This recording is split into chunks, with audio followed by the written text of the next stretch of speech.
umukozi w'umuhanga. Ndashima Imana ku gicamunsi nk'iki ngiki, ku munsi w'ejo byari bikomeye kuri uyu mwana. Kuva isaha ya 8 kugeza isaa 4:40 ingahe, uyu mwana yari yafashwe n'abadayimoni bamwishe. Narwanye nabo ngeraho ndananirwa. Maze kunanirwa, hari umukobwa tubana mu rupangu atashye isaha ya 1:09 nawe araza asanga byamufashe.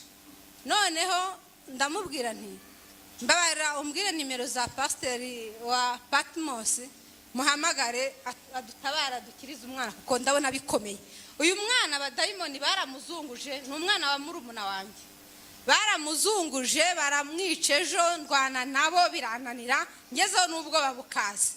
Noneho ku munsi w'ejo saa 4 yari yapfuye ari umurambo. Abantu tubana mu rupangu bose bari baje turi gusenga duhamagariye hehe, bigezeho turananirwa.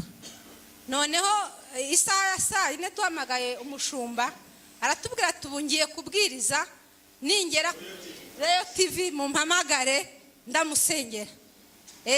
Nagiye kuri telefone ndamuhamagara, arahita ansengera avuga ati ndabona iwawe umurambo mu rugo. Ndavuga nuko nukuri pastor uri kuvuga, umwana ari yapfuye koko.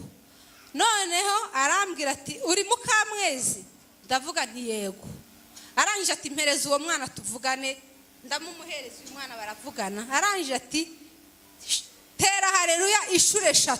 Umwana ndamuhereza telefone atera haleluya 3 z'ubutsinzi, tubona Imana yo mwijuru irabikoza ako kanya. Amen. Amen. Amen. Twashimye Imana muri urwo rugo. Abaturanyi ngira ngo bagize ngo twabaye abasazi. Twashimye Imana kubw'imirimo n'ibitangaza yari ikoze muri ako kanya, kuko yarazuye wari yapfuye. Ibyo rero ndabishima Imana yo mu ijuru kubw'umurimo n'ibitangaza yakoze ejo, yarazuye uyu mwana. Imana yo muri Patmos habwa icyubahiro. Amen. Abadayimoni bashatse kumwica ngo baturutse za Kibungo, baravugaga bakavuga abo bagabo n'abana babo icyo bashakaga kumwicira ngo rukubabaza nyina, ariko twabonye Imana ku munsi w'ejo.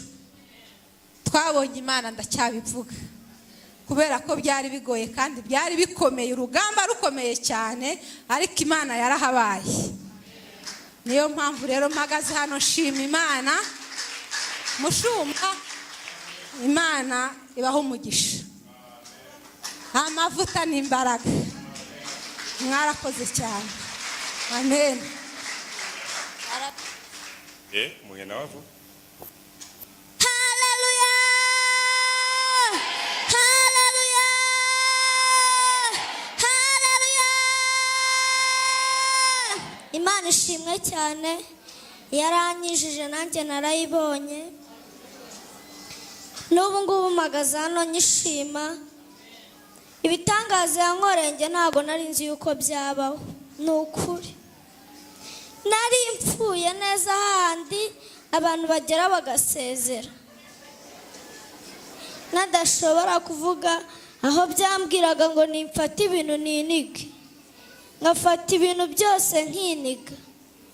Ariko kubw'imbaraga z'Imana, Imana ntabwo yabyemeye. Imana ishimwe.